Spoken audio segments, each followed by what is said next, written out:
Tesla's Gigafactory in Berlin just started and it has already made impressive progress. Without a doubt, Tesla is growing rapidly. They are now making more than 1,000 EVs per week in Germany. It is said to be aiming for 2,000 soon and 3,000 by the end of the fall. Their newest factories opened are in Germany and Texas. However, clearly the factories wouldn't be able to make much progress for a long time. So what's behind all these? Today, we'll look at the future of Giga Berlin and its current achievements, like exporting Model Y to Taiwan. Without further ado, let's get started. At first, Tesla gave its annual production and delivery estimates, saying that it wasn't counting on Giga Berlin or Giga Texas to have a huge impact because Giga Shanghai and Tesla's Fremont factory are cranking out EVs at an increasing rate. And now the Tesla community has heard rumors that orders for the Model Y have been placed in Taiwan, the source of the all-electric crossovers being the Gigafactory in Berlin. Tesla owners in Taiwan like Michael Su, a seasoned electric vehicle enthusiast who has been looking to complete Tesla's S3XY lineup in his garage, published tweets regarding Model Y orders in Taiwan. The long-standing Tesla owner was told that Model Y vehicles imported into Taiwan would be produced in Germany and come with CCS2 charging connectors. The first all-electric crossover deliveries are anticipated to begin in the fourth quarter of 2022. The Model Y is available in two national variations: the Model Y Performance, which costs $81,700, and the Model Y Long Range, which costs $72,200. Although it may seem odd that Taiwan will receive its Model Y from Giga Berlin rather than the geographically closer Gigafactory Shanghai, automakers like Tesla have chosen to find workarounds due to the geopolitics between Taiwan and China.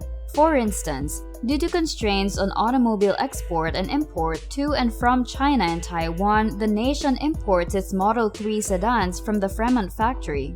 This is because the demand in Taiwan for Model Y is exceptional. Keep in mind that Elon Musk has been raving about Model Y since he first showed it off. Musk has even said it will be the best-selling car in the world one day, and it's already making a lot of progress. But why is Model Y so special, and what features are going to be added so that it can achieve Musk's goal of being the best-selling car? The Tesla Model Y is now one of the best and best-selling cars in the world. It is a roomy car with many features and functionality, and it was built with modern die-casting equipment, updated batteries, and newly structured battery packs. So what will the 2023 Model Y have new for 2023? You might wonder, what brand new features will the Model Y have? Before we continue, if you're watching us for the first time, make sure to hit that subscribe button and turn on notifications so you can enjoy our future videos while getting updated.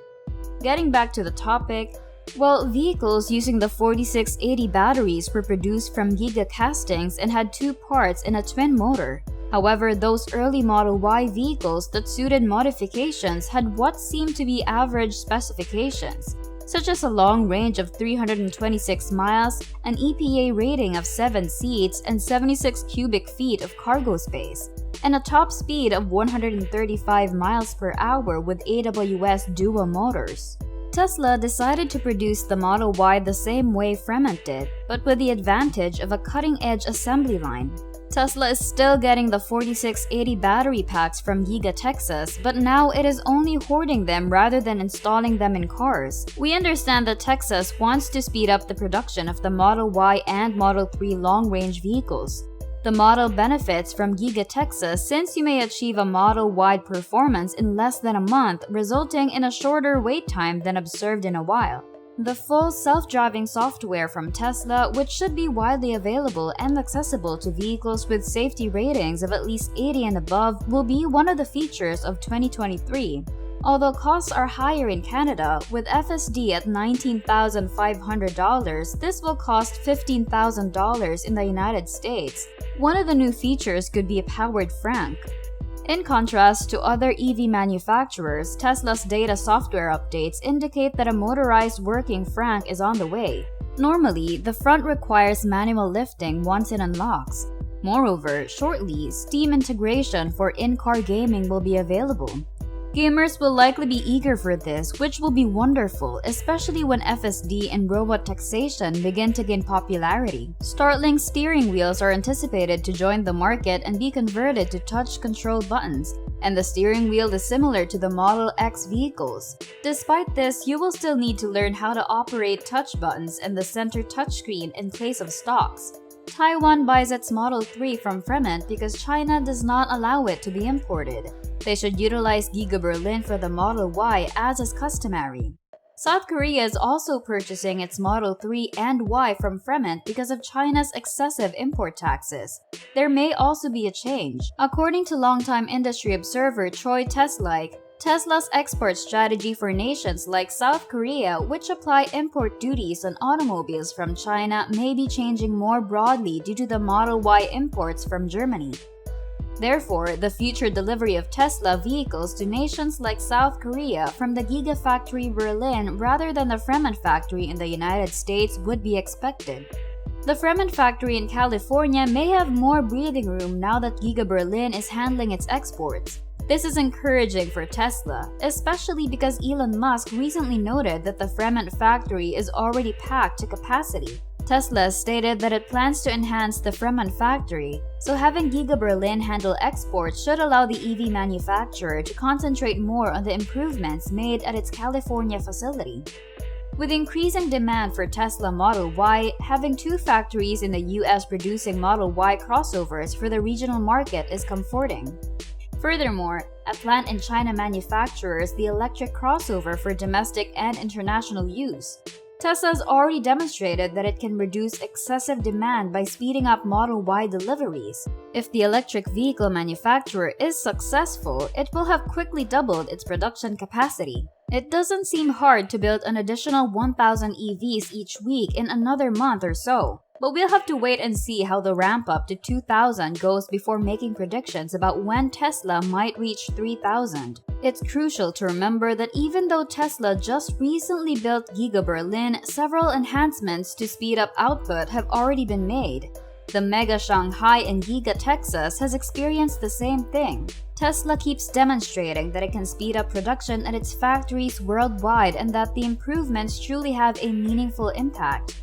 This makes it more obvious that the same tactics and improvements might have an equivalent effect at each of Tesla's factories. After seeing the factory, the Tesla Giga Berlin dazzles both Jefferies and UBS. After a visit to Giga Berlin, several financial companies found the Tesla Gigafactory Berlin remarkable even though it has only recently begun operating. The views made by the Jefferies and the UBS teams about the factory in Germany were generally favorable. For instance, Philip Hushwa, a Jefferies analyst, kept his buy recommendation and raised his price target for Tesla stock to $350 per share. Following investor meetings and a trip to the Gigafactory in Berlin, the analyst was upbeat and noted that Tesla is driving change in the sector. UBS was also upbeat about Tesla, which reportedly pointed out that with COGS closer to Giga Shanghai's levels, Giga Berlin may become the most profitable Gigafactory, far superior to Fremont. While the product mix in Europe will be substantially higher than that in China, we concur with this assessment, which is why we anticipate the gross auto margin to reach 30% in 20 seconds. Interesting findings include UBS's claim that several Giga Berlin portions are prepared for a manufacturing pace of 10,000 vehicles per week. The company also mentioned that Tesla expects to fully utilize Giga presses by the end of the year for the Model Y's front and underbody, which would be a step toward the company's Germany-made vehicles also using 4680 structural battery pack. Tesla predicts that using the invention of Giga casting will increase speed by a factor of 2. The casting is one rear and underbody instead of a whole army of welding robots. By the end of the year, Tesla intends to complete the front and underbody as a single die-cast piece using 8 gigapresses, allowing for the usage of a 4680 structural battery. By that time, Tesla anticipates having an on-site 4680 cell supply ready to go. This will be a massive step for Tesla. And it's a wrap. What do you think about Tesla having to export the Model Y worldwide to Taiwan when they have Giga Shanghai, its next-door neighbor? Comment down below. Also, please leave a like and subscribe. Don't forget to turn on the notification bell for more amazing videos. Goodbye, and we'll see you in the next video.